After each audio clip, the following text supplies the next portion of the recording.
Welcome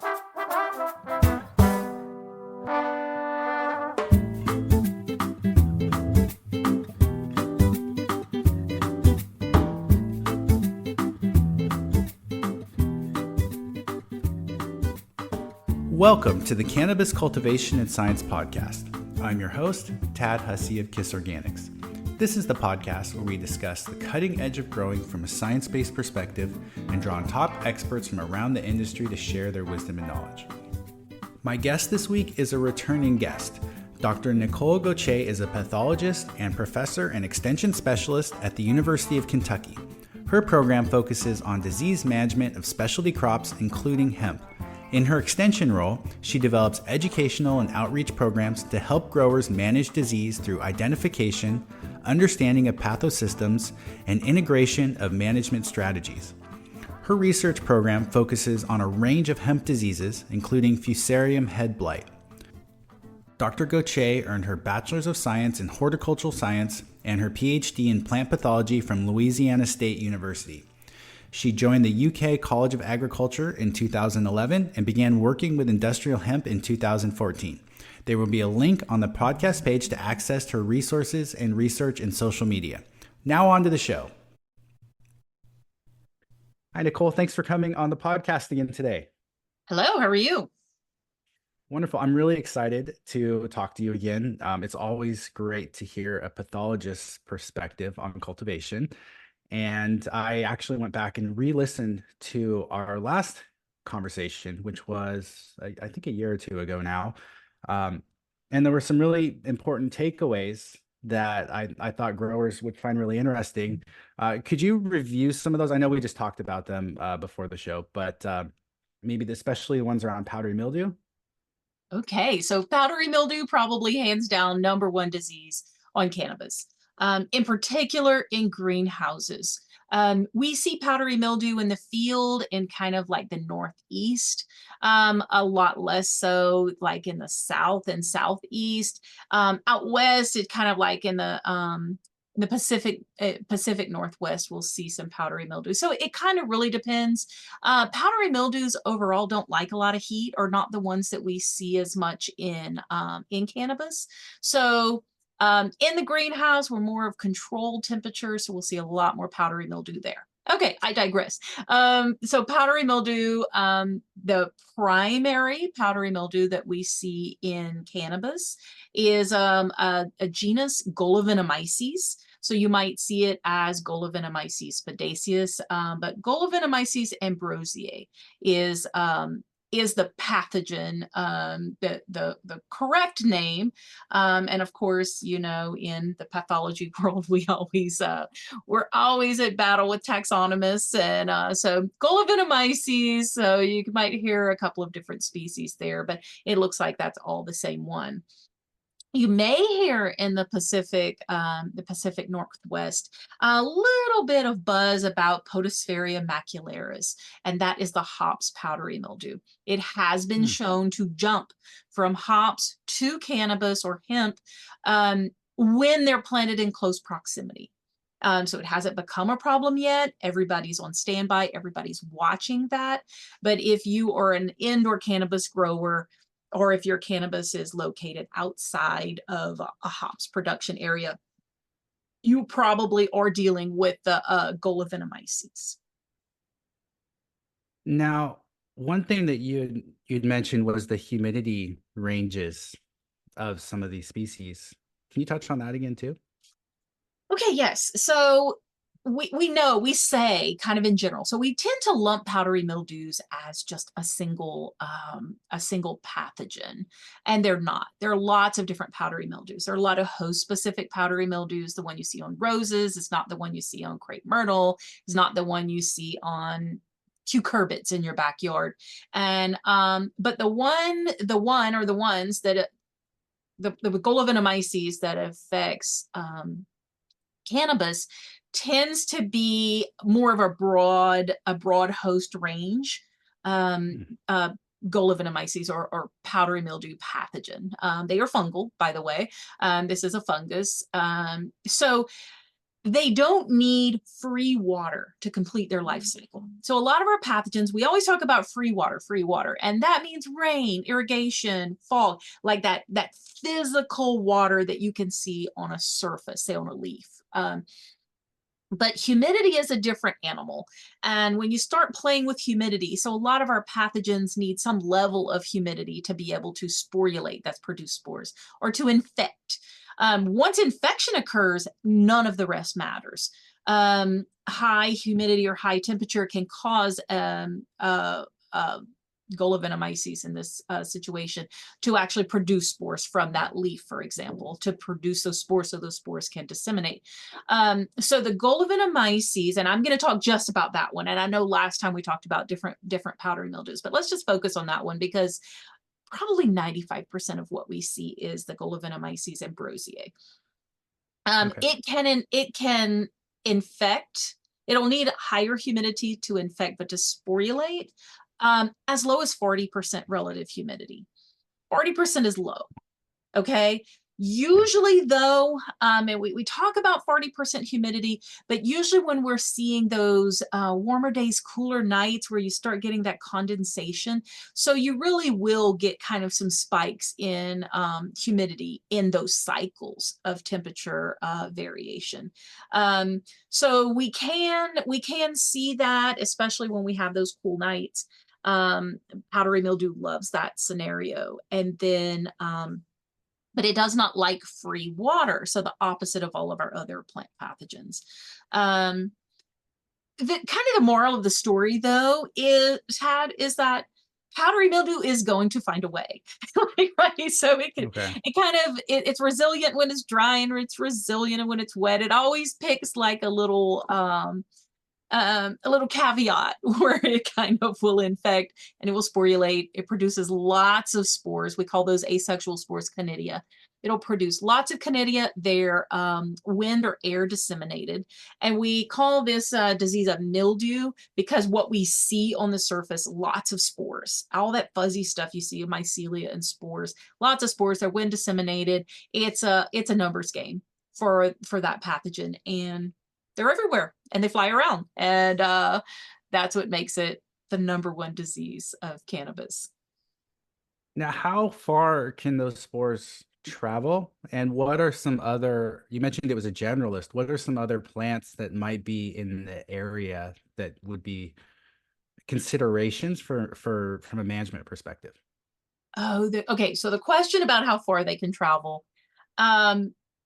and that it depends, the perfect pathology answer. It depends on how windy it is. It depends on the directions of the wind. You can definitely suck it into a greenhouse through a fan. It could definitely blow around on a site. Again, there are so many spores. It's a numbers game with this pathogen. Host range, all of your cucurbit crops, cucurbit weeds. Okay, so cucurbits are your pumpkins, cucumbers, watermelons, but there are lots of cucurbit weeds you have outside of greenhouses. We see this pathogen in lots of just general weeds outside, a lot of your ornamentals, some of your forest trees. So it's a pretty wide host range. And some of these weeds or some of these plant species you've probably never heard of, we don't even have common names for.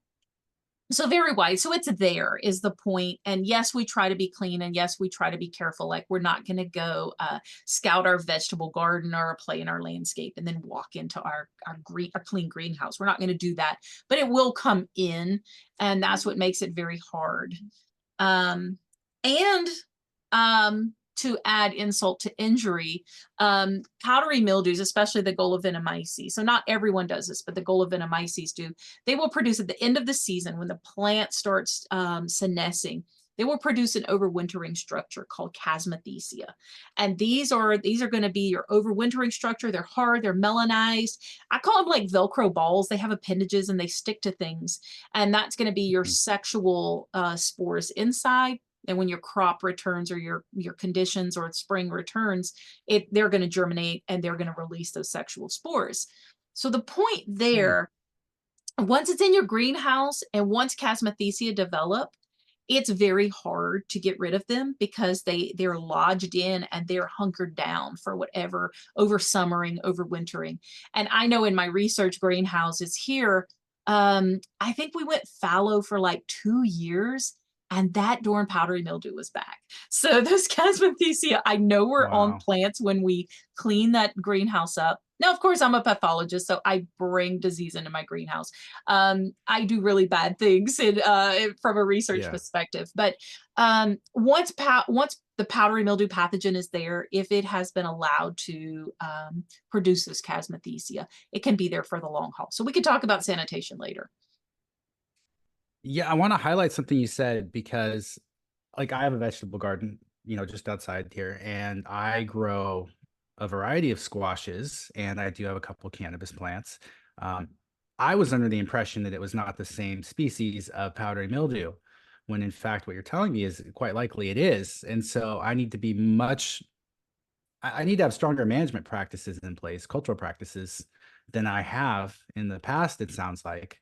Um, so I think that's really interesting.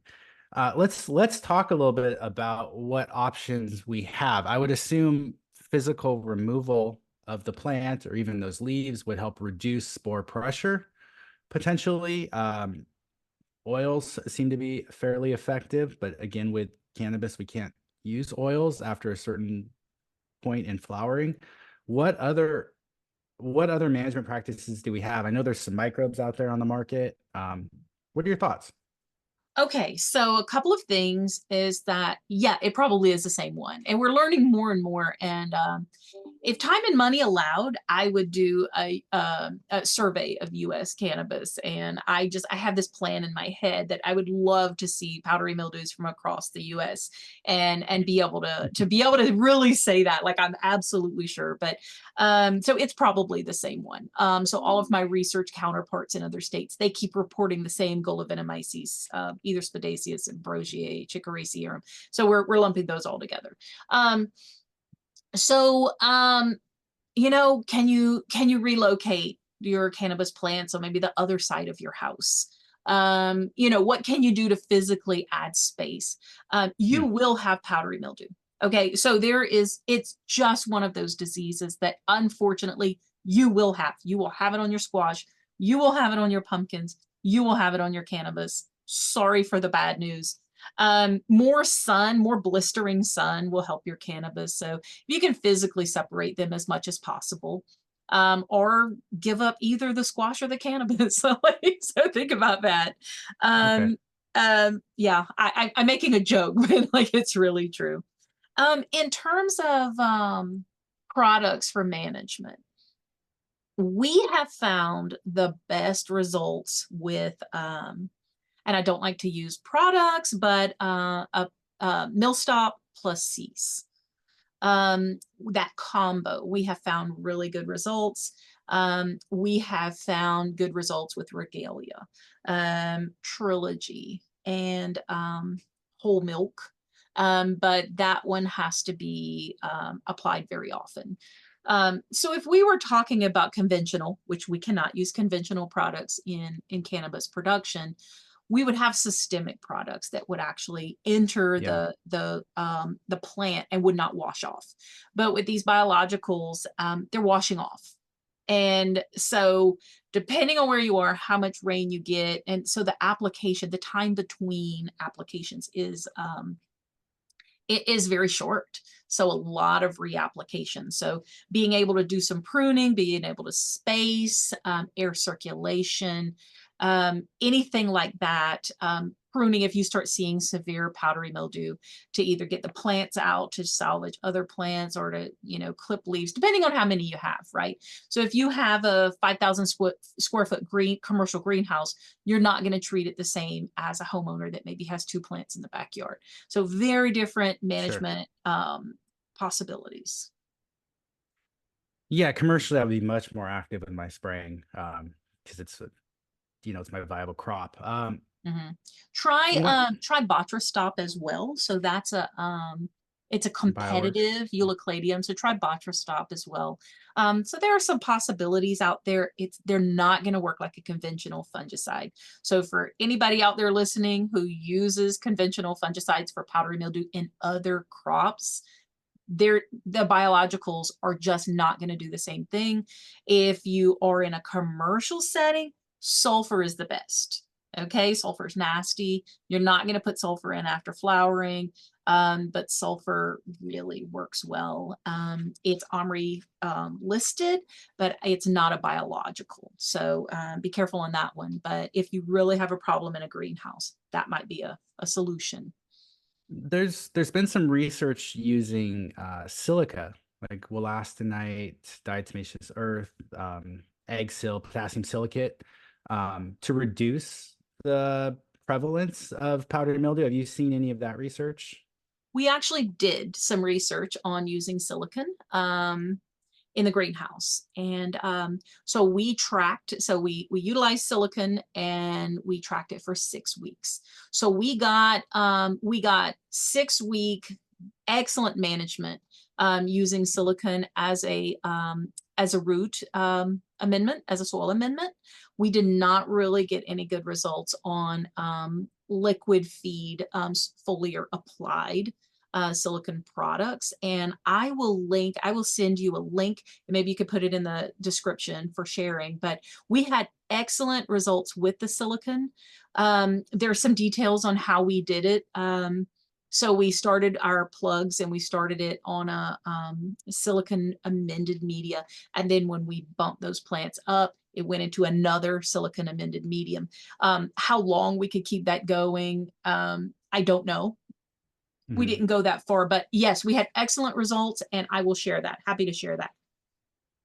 Thank you. Actually, I owe you an apology because I did a podcast with Dr. Wendy Zeldner, who's a silicon expert, and I think I forgot that you actually did the research, the one with wollastonite. That Yes, was you, that's correct? right. Okay. That's And I think right. we We actually did the talked about wollastonite. that in the podcast. So yeah, no, that's wonderful. Okay, well, I know we talked about powdery mildew before. I just think it's such an interesting one. You had shared a couple other key takeaways that I found really interesting in the last podcast. I don't know if you could touch on those again. One of which was regarding photos of plant diseases. Okay. Do you want to So elaborate on that? I don't want to give away. I mean, it was your information, so I don't want to yeah. share it, but yeah. This is my soapbox a lot of times. So plant diseases are the plant's reaction to an infection. Okay, so there's infection and there are symptoms. So infection is when the pathogen, that's the fungus or bacterium or virus, when it infects the plant. So it can be days, weeks, months, depending on the system, before you actually see symptoms. And it's those symptoms that we call disease. So our symptoms can be wilt or leaf curl or marginal leaf scorch or blighting. So the symptom is usually how we name a plant disease, right? So if you have a wilt, for example, I don't know what that infection is. I need a microscope, or I need other molecular tools, or I need to, something else to be able to diagnose that. So unfortunately, and this is where my soapbox kicks in, is that we have a lot of people sharing online. And the cannabis industry has been so closed off for so long that growers had to find a way to communicate. And unfortunately, there's a lot of misinformation out there. So just looking at a picture, and this is what I do all day, and I cannot look at a picture and make a diagnosis. I can point you in a direction, I can make some guesses, but there's a lot more to it than that. And when we start managing and we start trying to understand, is this a seed-borne pathogen? Or is this a pathogen that can maybe overwinter or over summer in a greenhouse? Or what does it take to manage it? Well, we have to know exactly what it is, and you have to utilize a diagnostic lab.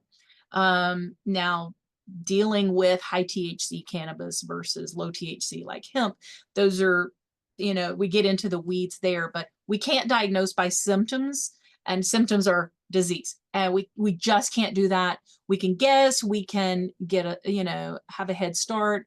Like people listening, before we started recording, Tad and I were talking about a leaf that had some galls on it, and we're just kind of bantering back and forth, making some guesses and eliminating some obvious, but in the end, we don't know. And that's the same situation for anyone who sends me a picture, or even sends their diagnostic lab a picture. We don't know. But really be careful of armchair diagnosticians out there, because there's a lot of them, and even some real experts that I follow online have misdiagnosed things that I can look at and say, oh no. So really rely on a pathologist, please. And your crop will be much better for it. Yeah, Okay, I think I'm done with my commercially, soapbox, Tad. yeah, commercially, I think that's essential. Because you talked about the life cycle of these pathogens can vary dramatically, and if we want to really manage it properly, we need to know what it is. Interestingly enough, I was on social media yesterday and saw a photo someone had posted on Reddit of a plant, and he said, in 24 hours the plant crashed. You see the severe wilting, and a lot of people were saying it was watering or something, but I'm like, this has to be a pathogen. If it happens if we see that level of wilt, it has to be something happening within the vascular system of the plant. What does that narrow it down to for us? And then are there any treatment options when we have vascular disease? Because sometimes you'll see just one branch, for example, just crash on a plant. Mhm. Can you touch on that really quickly? Oh, quickly, no. So we talk a lot about patterns with diseases. If it is a plant pathogen, if it's caused by a pathogen and not a biotic like environmental, or there usually won't be a pattern.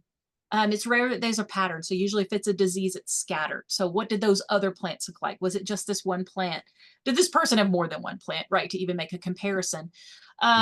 So usually if there is a pathogen, we see some type of symptom coming in. Now, a home grower or like a non-pathologist might not notice it as much. But if it is a quick death, indeed, two things can be happening. It could definitely be a vascular problem, but any problem. So think about it this way.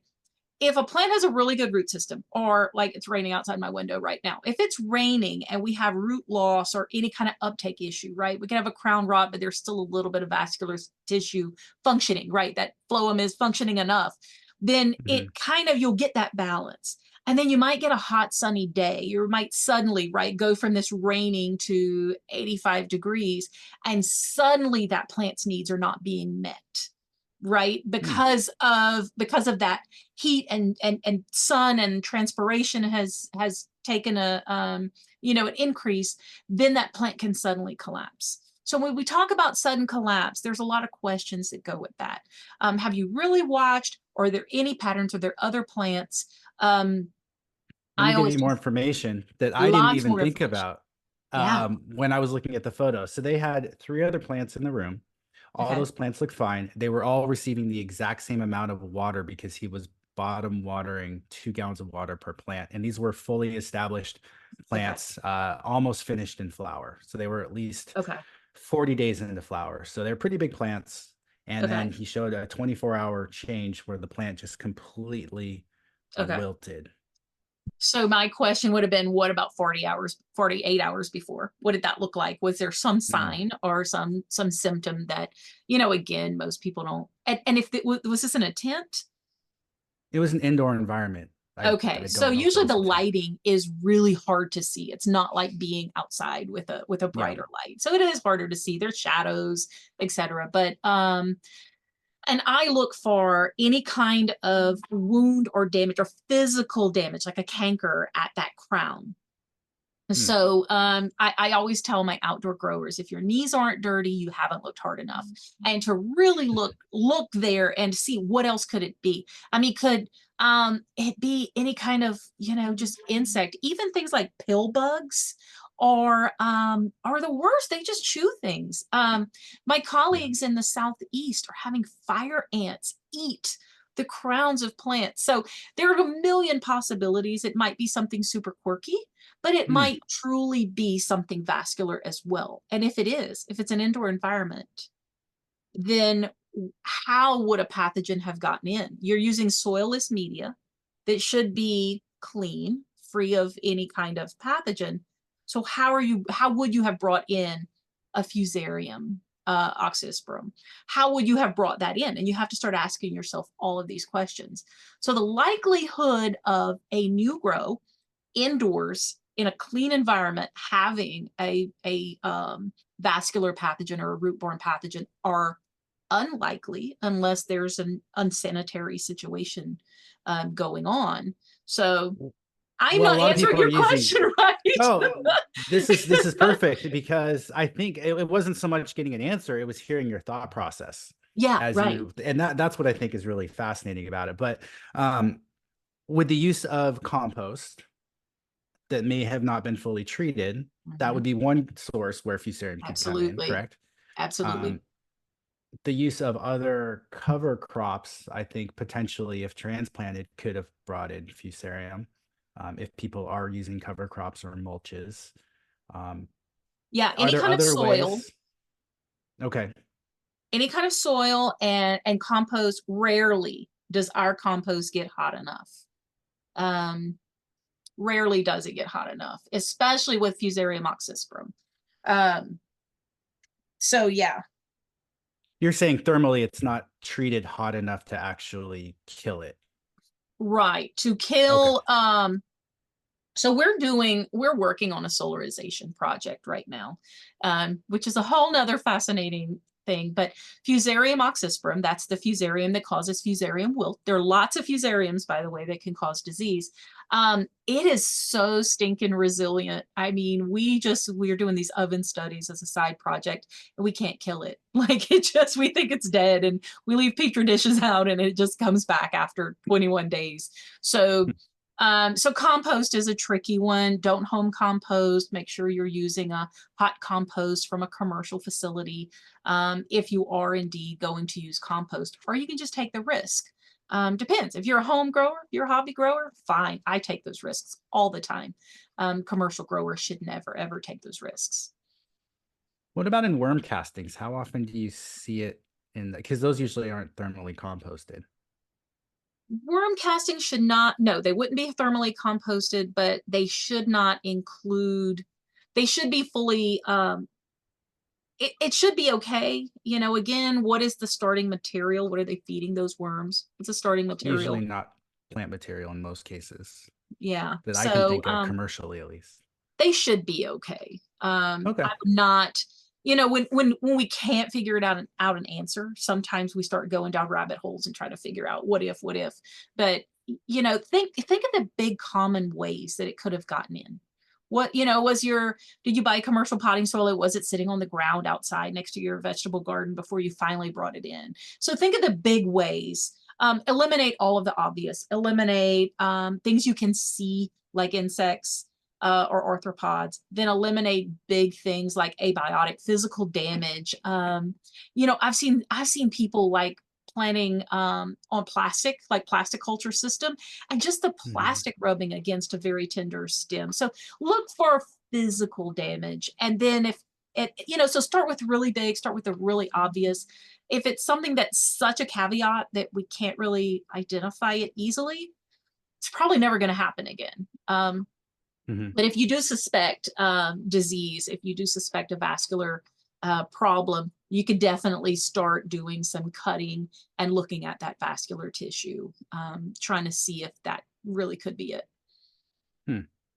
You know, interestingly enough, one of the biggest suppliers of organic soils in my industry, for what living soil is, actually is growing cannabis and other vegetables on site where they're mixing soils, which to me seems like a fairly large risk and vector. But yeah, I don't know if it's causing a problem or not, but I am seeing that. So Mhm.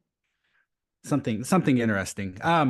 One other thing I was curious about when you're talking about stems, though, getting back to that idea, I do sometimes see like a fuzzy mold growth on a stem, or people do. What is that typically, and how do we deal with that if we want to save our plant? Okay, fuzzy stem growth. So, okay, let's go to definitions here. And I see this a lot online. So fungi, it's a whole, broad spectrum, but fungi, the body of a fungus is string-like hyphae. We call those mycelia or mycelium. Mycelium is singular, mycelia is plural. So there's always a lot. So we always say mycelia. And any fungus in the body of any fungus is called mycelia. All right. So if you see mycelia, there is no way that you know what that is. Okay. Hands down. So just because there's mycelia present, you have no clue. It could be a decomposer, right? It could be a saprophyte, just decomposing things. That's usually what we have.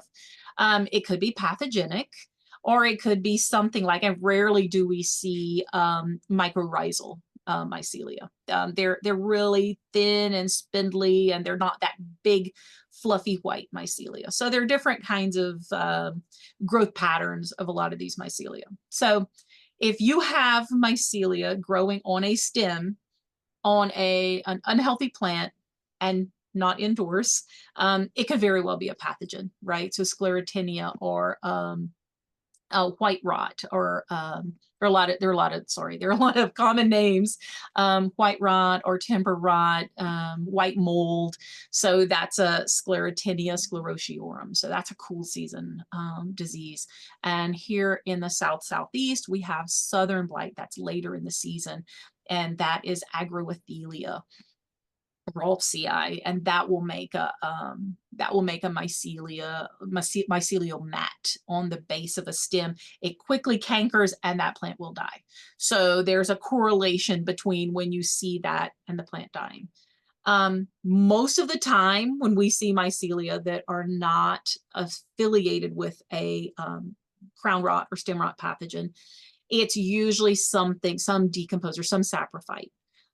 Something people feed a lot of things. They feed compost and compost tea. They feed molasses. They feed all of these things that are simply contributing to the population of these saprophytes. And so those mycelia, the mycelia you see can be anything.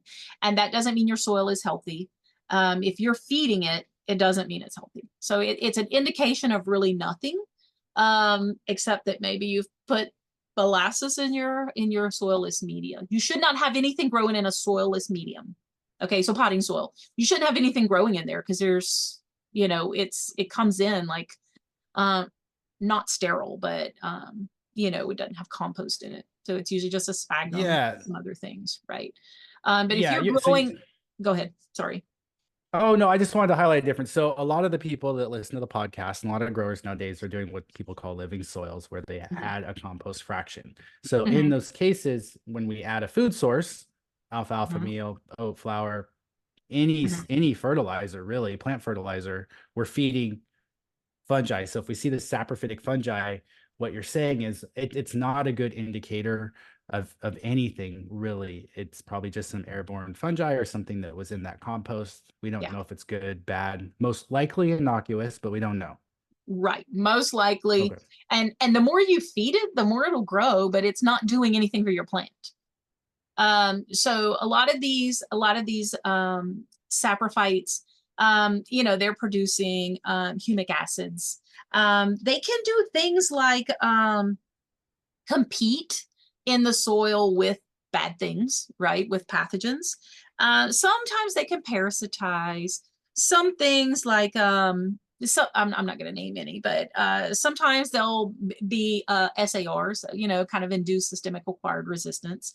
They might produce antimicrobial compounds. We see that a lot. A lot of these products have been made into biologicals that we buy as fungicides.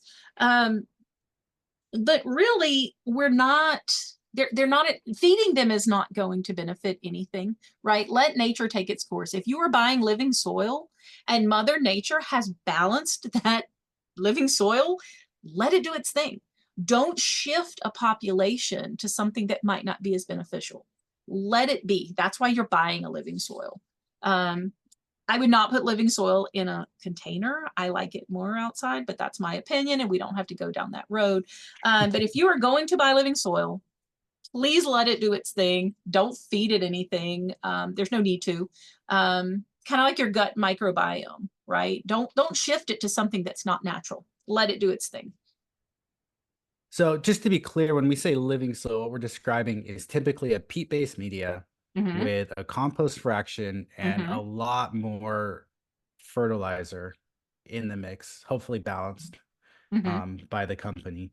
Mm-hmm. Or people are making their own, sort of a third compost, third peat, a third pumice or Yeah. perlite, and then they're Yeah. adding a bunch of nutrients. So Yeah. that's so we're clear on the definition there. Yeah. It's still technically soilless because it doesn't actually contain soil, but does contain a typically more organic matter, more biology. Yeah. Um, so I think now one thing I'm curious about is because people will, with what you just said, people will say, okay, well, you just shared that these fungi are typically innocuous. They can produce humic acid, which is good. They can maybe trigger SAR, which is good. They may be decomposers with a high organic matter soil, which is good. What are the chances these things are probably beneficial then? Can we, because you're saying we shouldn't look at them as indicators of anything really in terms of Mm-hmm. soil health, but a lot of these things can be beneficial. So if you could just kind of Okay. touch on that a little more, I appreciate it. Okay. So if you've got we'll call it soil, okay, living soil. It's a kind of a soilless medium with compost in it. Let's generalize there. So there's a X number of different microbes that kind of go into the mix from the very start. There's also organic matter. So those populations are going to shift based on what's there. Okay. So if there's a good food source for, let's say, an antagonistic one, let's say it has a food source, its numbers are going to ramp up, right? You don't want it competing with something that's not going to be beneficial.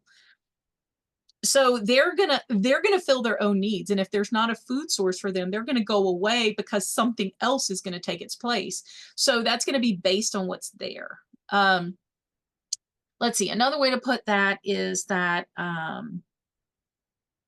once you put a root system in there, right? Once you got that rhizosphere there, you want that population to be able to shift to benefit that rhizome.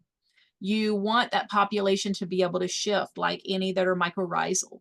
Like you don't want to outcompete your mycorrhizae. If you've got a root there, you have mycorrhizae there, you want them to be able to do their thing and not be outcompeting by something that's just really breaking down a little bit of organic matter. So more microbes are not necessarily good. More isn't always better.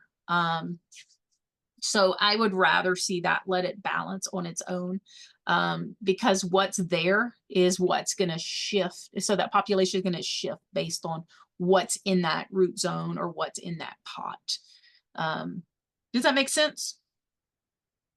I think so. What you're saying is that this soil is alive. It's essentially an ecosystem. Yes. There's all these like functional niches that already exist in that ecosystem. We don't want to sway it one direction or another too far. We just want to essentially let nature take its course. Right. And those microbes are highly diverse. They're able to manage that themselves. And the plant can really control a lot of that through the rhizosphere interactions. Yeah. Yeah. Well said. Much better than I did. So one thing that I see a lot is when I add, let's say at the end of a cycle, we have a bed, and this is indoor or outdoor. We've done a soil test. We add our nutrients back in, and this may be a combination of fish meal, lime, gypsum, whatever, soft rock phosphate, whatever these fertilizers are, to re-add the fertility that was removed during that crop cycle. Mm-hmm.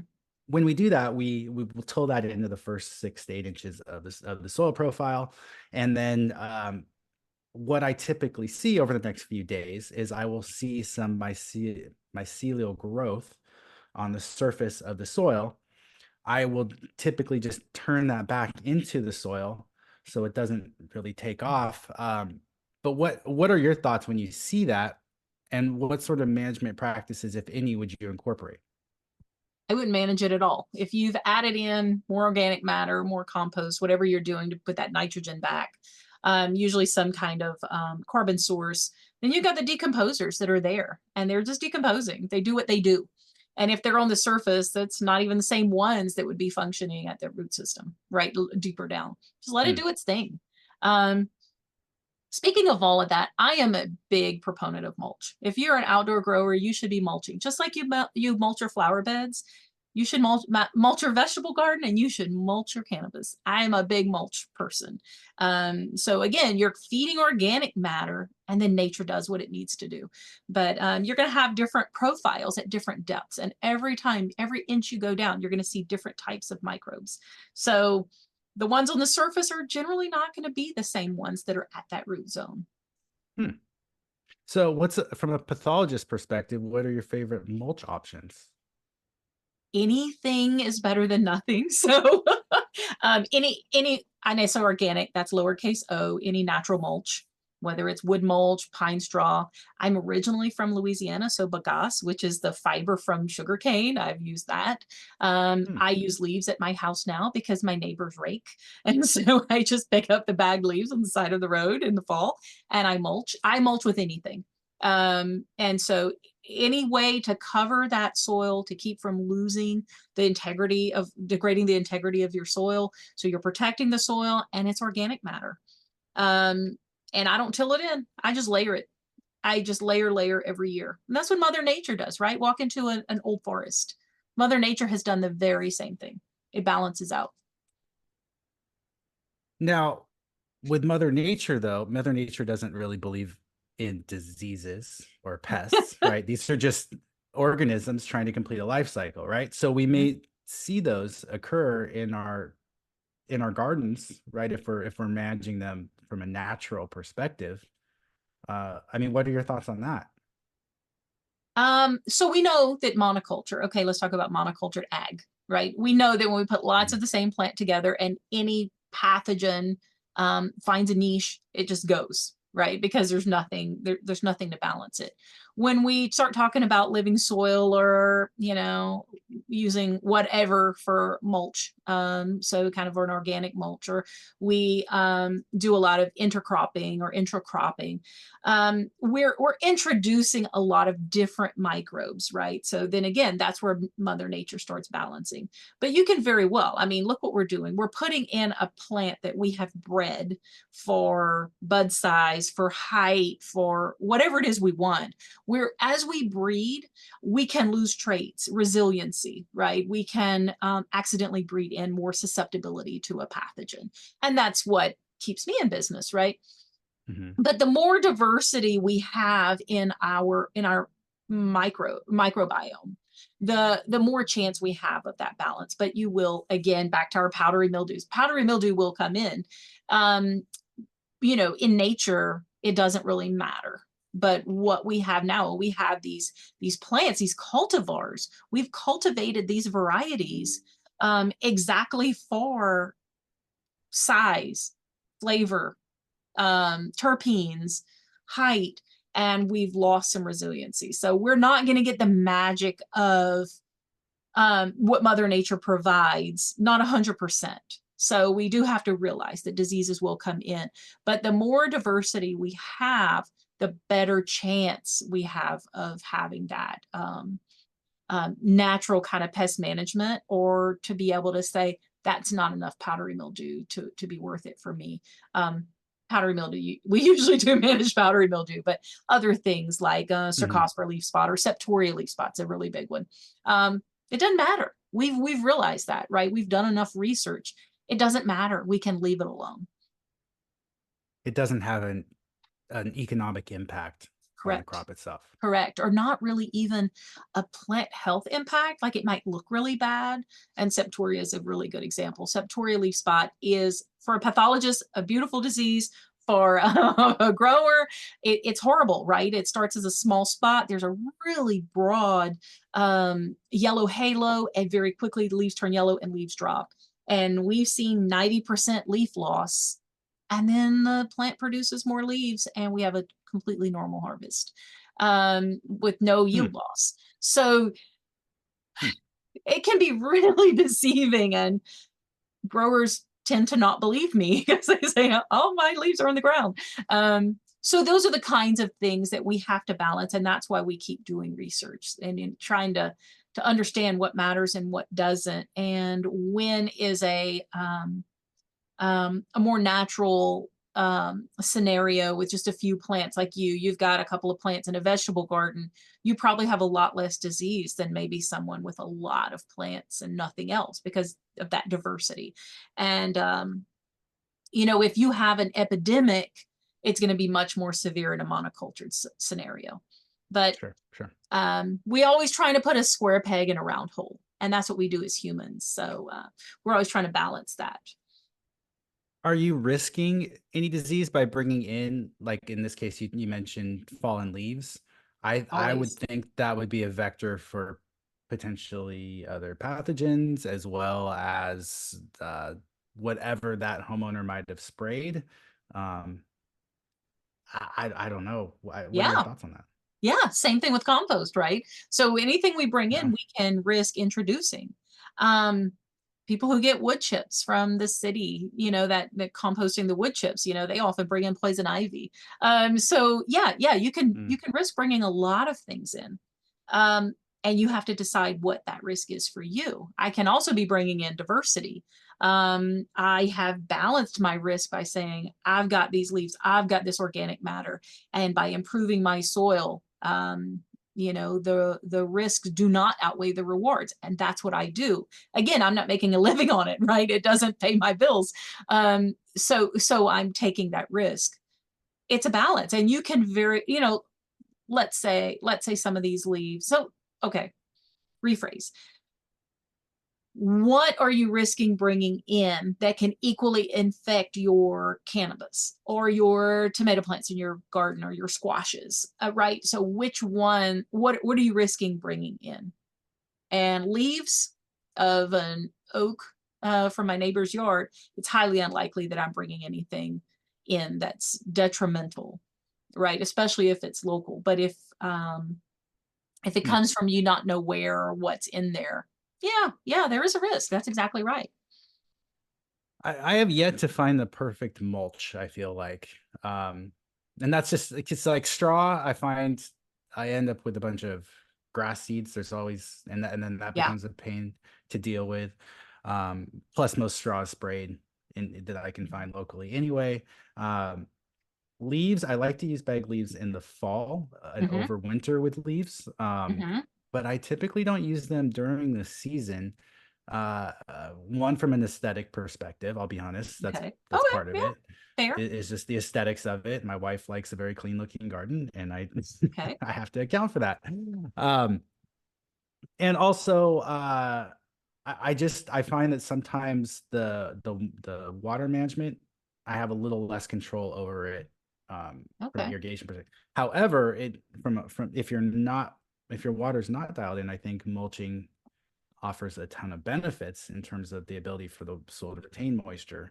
Mm-hmm. And you mentioned all the benefits from a microbial perspective, adding carbon to the soil, you're increasing organic matter, though typically our soils are already sufficiently high in organic matter relative to agricultural or actual Mm-hmm. soil.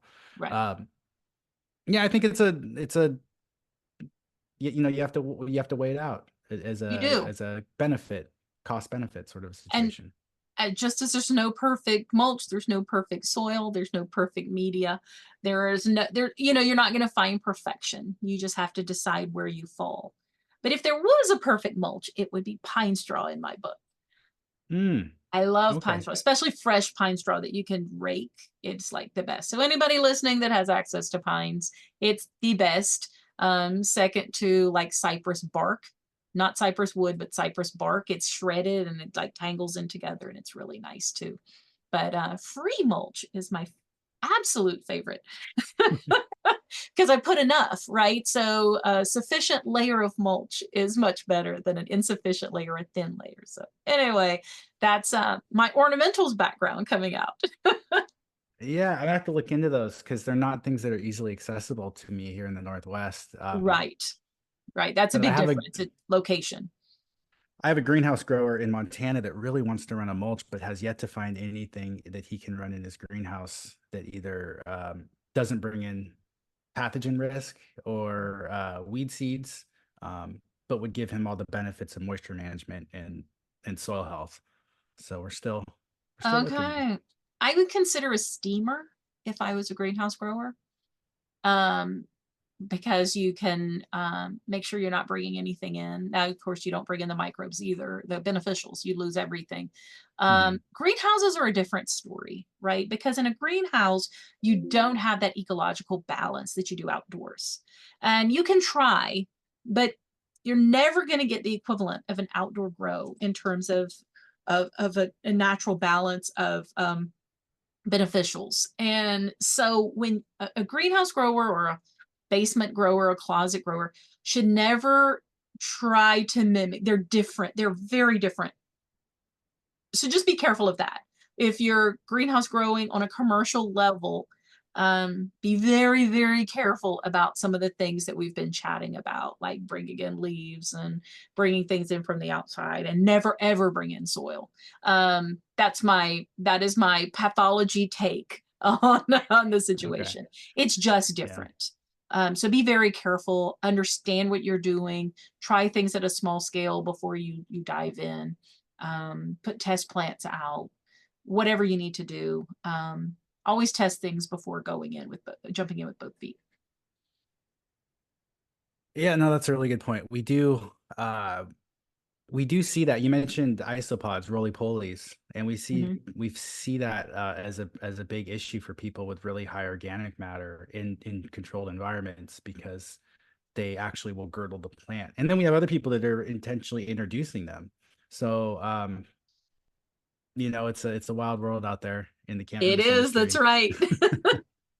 Um, well, we talked about the main stuff that I really wanted to cover.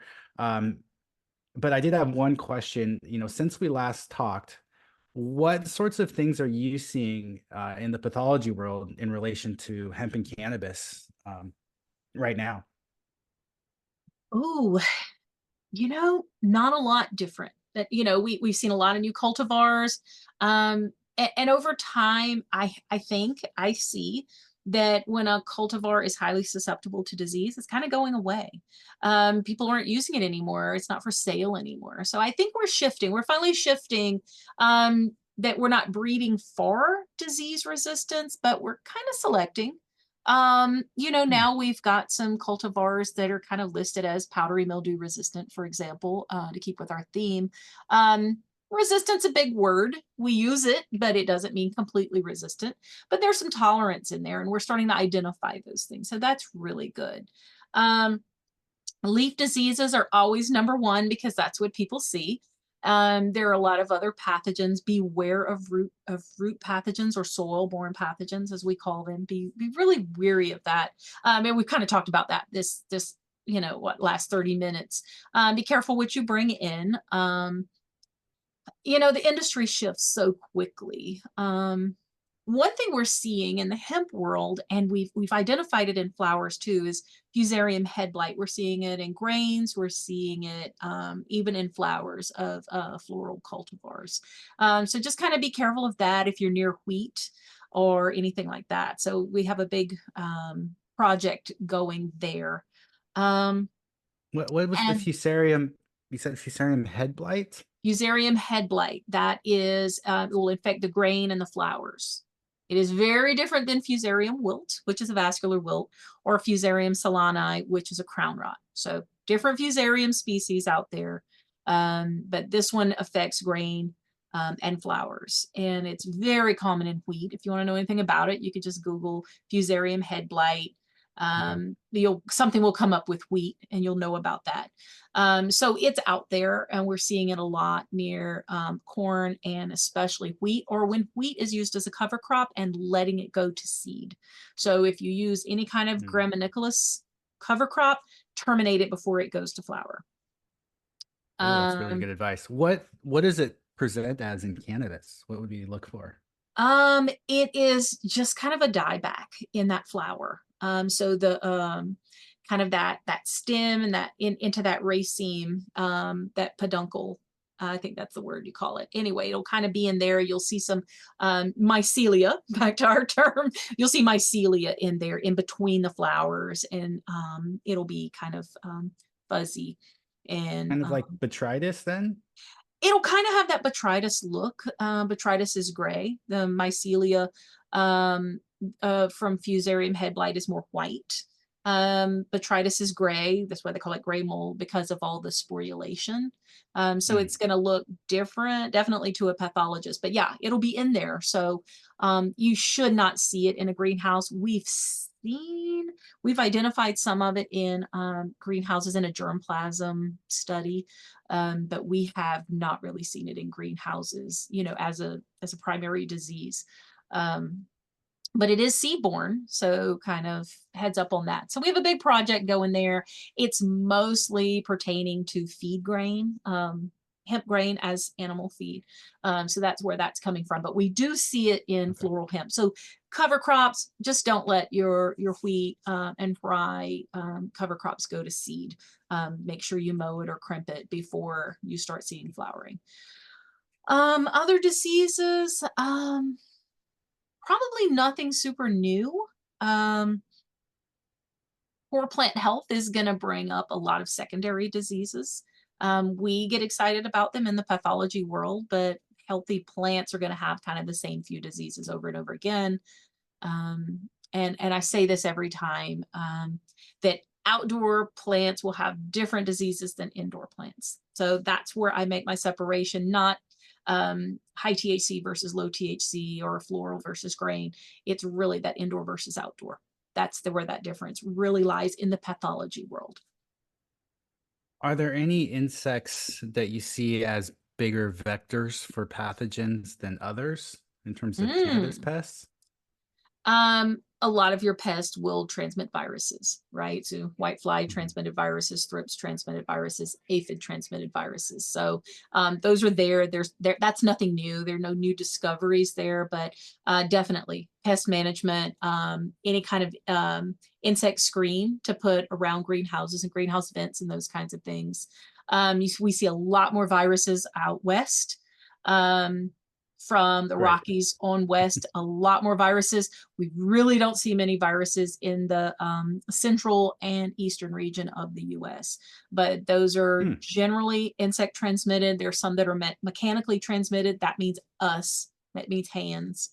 And then we see, and I'm going to generalize and say that anytime you have a physical damage to any plant, right, and that could be chewing, an insect chewing, or it could be mechanical damage or environmental damage, like a hailstorm. Anytime you have a wound, then there are lots of pathogens that get in that way, right? Botrytis loves to get in through a wound. So any kind of management, so insects can contribute that way, not directly, but indirectly. Yeah, that's a good point. But I know we intentionally wound our plants by pruning to increase airflow and open up a plant, allow the plant to focus its energy more on the flower versus the overall, leaf biomass. So we control that ratio. But what you're saying is we are also opening ourselves up to more pathogen pressure. Yeah, you're asking all the hard questions today. Yeah, that's exactly right. This plant also seems to respond really well to herbivory. Yeah. Yeah. As a stress response that allows for, it seems like, increased growth from what we're seeing with cannabis compared to other crops. Yeah, I don't know. So every time we prune, we do open that plant up to infection. But what's there, right? Is botrytis, is your inoculum load for botrytis in your greenhouse so high that you're not willing to take that risk? So it's that inoculum load. It's how many spores are floating around in the air, or if it's something else, right? Your pruners, however we're going to transmit. But yeah, that's another balance, right? It's the art of growing. That's why not everybody can do it. So every time you prune, you're making a wound, and anything can get in. So having the plant being healthy and having a very low disease there from the start is really going to take you a long way. And that's when you start seeing a separation of good growers and poor growers. So if you're sloppy and then it's time to make really hard, heavy pruning cuts, that's usually where your vigor will take a dive, or plants are going to say, okay, fine, I can, overcome this. Yeah, always a risk. Okay. Everything we do is a risk, right? We walk into Yeah, our yeah, greenhouse, certainly. we've opened the door and created another layer of risk.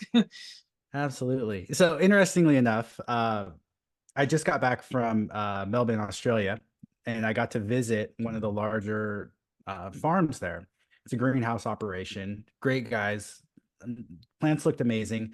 One of the things they shared with me that I think you'll find interesting is they don't have powdery mildew pressure out there. It's just not an issue where they are. They deal with botrytis, which obviously is difficult, but they've never had problems with powdery mildew, because I was asking them that as we were walking through with the humidity in the space. It's winter right now over there, so it's colder. So they have conditions that I would think would be, more optimal for powdery mildew, but there was none. That they just said it's just not something they've had to deal with. That's really interesting. So I'll tell you a gray mold or a botrytis, a little bit of tidbit about botrytis. It likes very high humidity, 85% and up. And that's almost where you can feel it in the air, right? So 85% humidity and up is usually where we're going to see botrytis, powdery mildew between 40 and 70%. Most of your pathogens, 70% is your magic number. That's your magic cutoff. If you can have your humidity below 70%, you're usually good for most of your pathogens. But botrytis, 85% and up. Botrytis also likes it to be cool. If you've got condensation, so if you've got those warm days, cool nights, and you kind of dripping greenhouse, that's again contributing to that free water that botrytis likes so much. It likes it to be cooler. Also, but botrytis is a weakling. Okay, it's the sissiest of all of our pathogens. It has to get in somehow. You have to let it in, right? But we talked about pruning cuts, and there are a lot of natural openings and wounds that it can get into. But when you see botrytis, we call it gray mold, because again, those are all spores. That's what you're looking at. That's what's gray, or that brownish gray. That's spores. So there's a lot of inoculum when you see gray mold. It also will get in and colonize dead, dying, diseased tissue. So if you've got yellowing leaves, if you've got spent blooms, if you've got any kind of debris, any dropped leaves that fall on the floor of your greenhouse, that's where botrytis is really going to colonize. So that when you do have a wound, it can get in, or you do have a really humid microclimate between inflorescence, right, in that head, that's where you'll see it in there. But it really will primarily colonize anything that's damaged, dead, wounded. So keeping things clean. Once you see botrytis, once you see gray mold, you have almost exclusively cultural practices that have to be taken care of before you can even think fungicide. You've got to manage your humidity. You've got to circulate that air. You've got to space your plants, and you got to clean up. So think about it in that way. Think about that life cycle of the botrytis Cineraria pathogen, and then that will help you make sense in how you can use cultural practices to really reduce that risk. And that will let your fungicides work. If your inoculum load is so heavy that you've still got, decaying plant tissue there, no fungicide is going to manage gray mold. You have to be able to reduce that humidity and clean up. Wow, that was a lot of great information. So if so boom. I have so many questions. All right. So if we see botrytis, let's say I spot it in one bud on my plant. So I'm already late in flower. That eliminates the ability to spray any oils, sulfurs, things like that. You're suggesting that the first thing we need to do is make sure that we lower humidity. Absolutely. Now, we can't control that little microclimate inside the flower itself necessarily, inside the bud, as most people call it. but we can't control the humidity in the room. What would be a good target humidity? Are we going to try and drop it as much as we can? I mean, even outside of, typical VPD ranges? As the pathologist, I'm telling you to get it below 85%. Okay. So 85 is really high though. Like, I it mean, is most of really our high. people are not going to be that high. I mean, I've seen botrytis in rooms when we're at 60% humidity, What is the because of fluctuation? that. What is the nighttime? So it's that, so watching it over time, because usually it'll raise at night. It'll raise when you water, right? Greenhouses, wet floors, wet surfaces, wet soil, everything is wet in a greenhouse. Sure. So yeah, when you walk in, it may be low, but think about the fluctuations because you don't need a lot of time. So how can you maybe water less? Right, making sure that when you do water that, we always say to, water in the morning so things dry out. So maybe switching some of your watering so those floors don't stay wet all night, or being able to vent your greenhouse even when you normally would keep it closed to keep it warm. Maybe do more air exchange, Mhm. especially if you've got those cool nights and you've got that condensation in that greenhouse. So look at your nighttime humidity and you may be surprised. Okay, assuming though our night, so let's just take humidity out of the picture though and say Okay. that it's we're keeping it below 85%. Okay. All right. Because I'm thinking a lot of controlled environment agriculture, a lot of these guys are keeping it below 85. We're still seeing botrytis, and some of that is genetics. They're just more susceptible, and we need to be aware of that because they grow these massive, large colas that, frankly, that microclimate inside the bud, inside that Yes. cola, is just it's impossible to manage late in flower. Mm-hmm. Um, but you're also suggesting we need to remove all detritus, all dead matter. We Mm-hmm. certainly don't want to be dropping any leaves onto the soil or the media. Mm-hmm. Because so what if I'm understanding correctly, we may not see botrytis on those leaves, but they're potential habitat and a food source for botrytis to increase spore pressure in the room. Yeah. So you're right. Those dense colas. So right. Think about a cultivar with that really dense head versus the ones that kind of look spindly that nobody ever really takes seriously. You have more air circulation there, right? You can Mm-hmm. spread plants out, more air circulation. You can add fans, those kinds of things. And all too often we see commercial production. Plants are too close together, and that's all air circulation. That's all. So you can look at the humidity in the room. Okay, the humidity in the room might be 70%, but bring that humidity meter between plants, right? And then that's where you have that high humidity. So what can you do to lower humidity between plants inside a canopy? And yes, it's hard to manage inside a canopy in some of these cultivars, but think about ways that you can increase air circulation, which is doing just that. It's lowering that humidity. It's exchanging air. The more you can do that. But once you get kind of inside, like that late season when you've got that really dense flower head, it's really hard at that point. But at that point, you've had that inoculum load all along. So if you can manage it until then your inoculum load may be lower. That's another approach. Would you avoid all pruning in a room once botrytis has been spotted? Like you mentioned, an area that has air circulation that you need to increase. One of the ways you can do that is mechanically through pruning to remove leaf matter. Are you saying though that it's where's the cost risk benefit on something like that?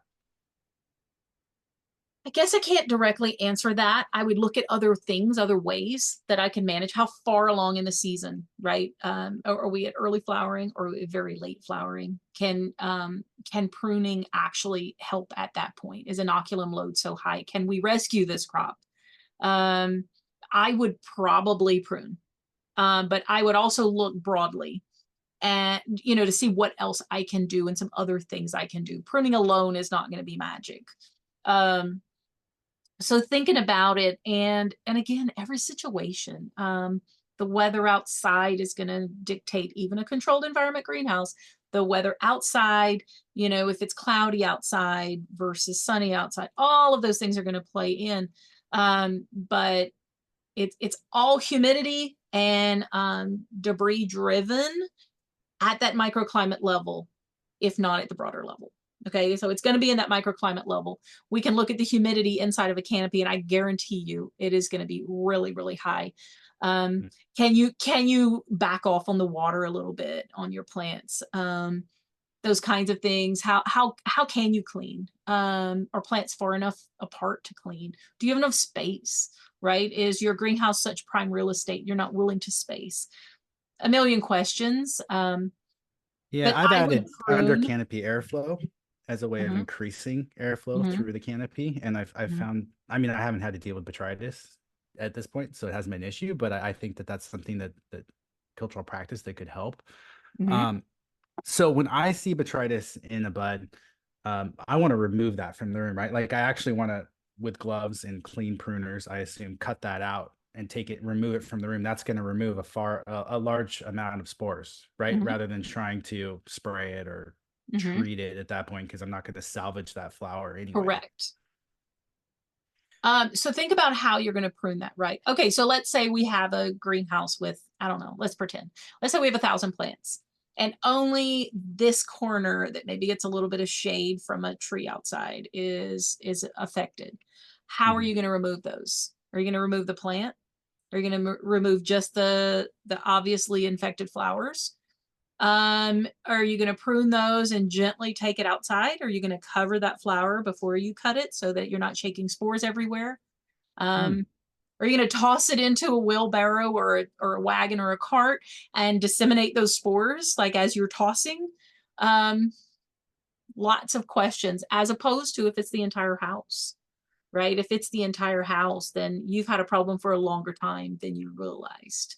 Um, if you Now have a it'll spread history, pretty fast though, right? Like we're talking hours instead of days or weeks, right? I mean, with botrytis, it seems like it moves pretty fast. it seems like it a lot of times it's usually somewhere lurking. It's usually like inside of a dense area, dense flower head or something, or it's on the floor in debris. It's probably somewhere else. If you have a Okay. history of botrytis, for whatever reason, right? Your climate, maybe your greenhouse, you can't really control the climate as well as you thought.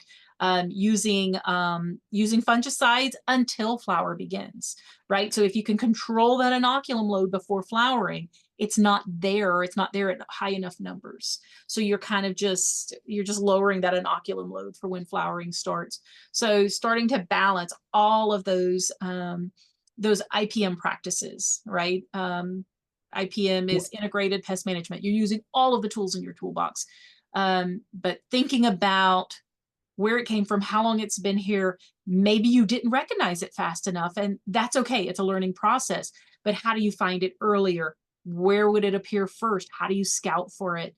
Um, if you've had it 2 years in a row, you absolutely need to be spraying something at least early in the season. But um, finding out where that high humidity is, or where you may have not been able to clean up as well, those kinds of things. But these are airborne spores, right? So not as much as the sanitizing the pruners and sanitizing the greenhouse at the end of the season.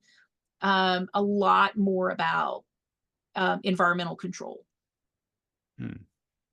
So you mentioned that it could be an issue earlier, like before we're in flower, because the only time I really associate botrytis is when I see gray mold inside Mm-hmm, the buds themselves, the mm-hmm, inside the flowers. I've never really looked at botrytis, or I've never looked at like a veg plant that mm-hmm. doesn't have any flowers and said, "Oh, that's clearly botrytis," whether that's on the detritus on the ground there or on the plant itself. What does that look like? How do I scout for it beyond just pulling apart buds and seeing gray mold? Okay, so it can cause damping off. So right, it can affect seedlings. You can cause a tip blight. And so look at it from a tip blight standpoint, and look at it in just a yellow leaf hanging on the plant. Look at those kinds of things. Um, When you say that, so I want to take like a jeweler's loupe or a microscope and look closer at that yellow leaf and see if there is any mycelia growing. Is that what Not I'm looking necessarily. for? You should be able to see it with the naked eye. Visually. Okay. Okay. Yeah. That's good. That's a good Yeah. pointer. So just keep your eye out, because sometimes we see, like, if we've got dead, dying leaves, and we see they kind of get like moldy, we kind of just disregard it. That leaf's dead anyway. That's just, it's just a saprophyte. Be Yeah. careful. It could very well be botrytis. And again, it's just kind of, it's going through its life cycle. It's doing what it does because it's primarily a saprophyte. It's a very, very weak pathogen. So we call those opportunistic, right? You put out the all you can eat buffet, it's going to arrive. But if you've got it there and it's in your greenhouse and it's lurking and it's multiplying, and then you go to flower and you've got that really great dense bud where it can hide, there's more of it there. So it's a numbers game. Now you said when I add fertilizer, there's and I see some sort of mycelia growing from that fertilizer.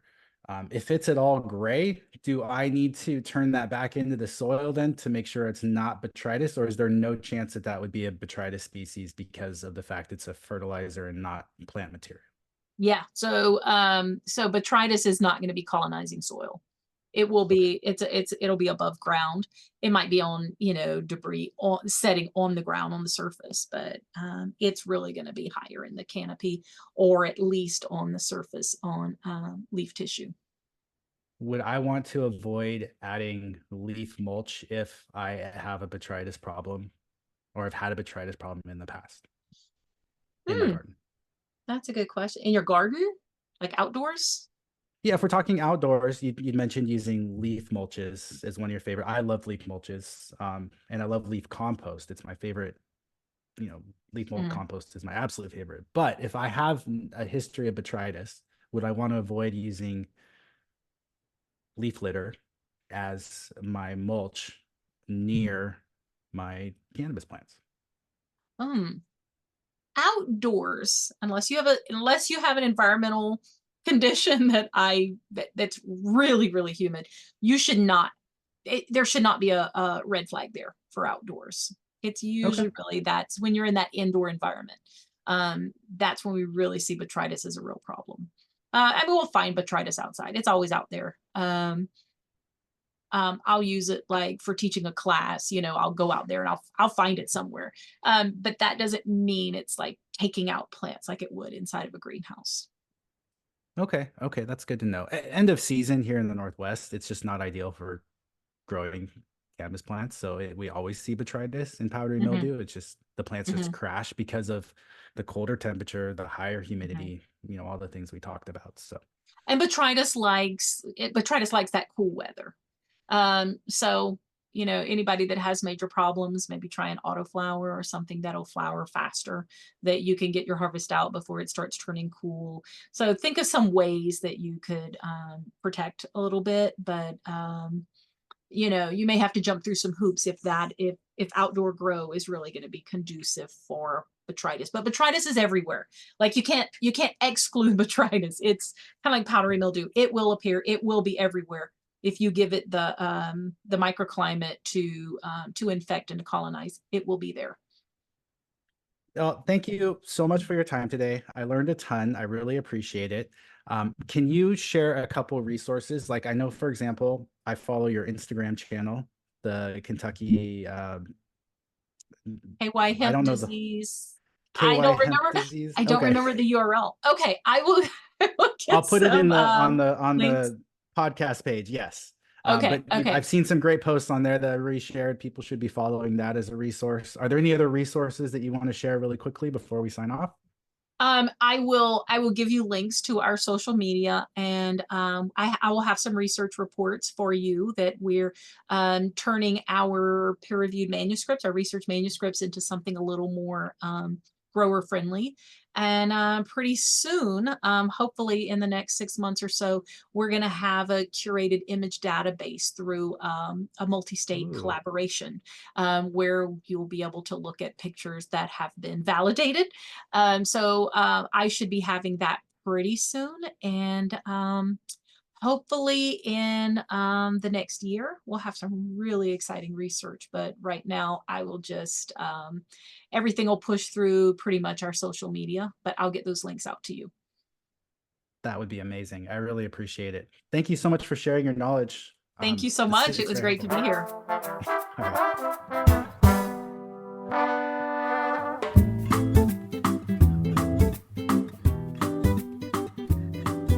That was Dr. Nicole Gauthier with the University of Kentucky, and you were listening to the Cannabis Cultivation and Science podcast. Don't forget to check out the podcast page at www.kisorganics.com. Just click on the Learn tab, then Podcast. And if you want access to podcasts as soon as they are recorded, along with additional content and video, as well as hangouts and book clubs, we do have a Patreon account that you can look up as well. The KISS Organics website also offers a variety of soil amendments, lighting fixtures, beneficial insects, and the highest quality commercial soils on the market. We carefully research all the products we offer and manufacture to make sure that they are science-based and meet our standard of quality. Thanks for listening.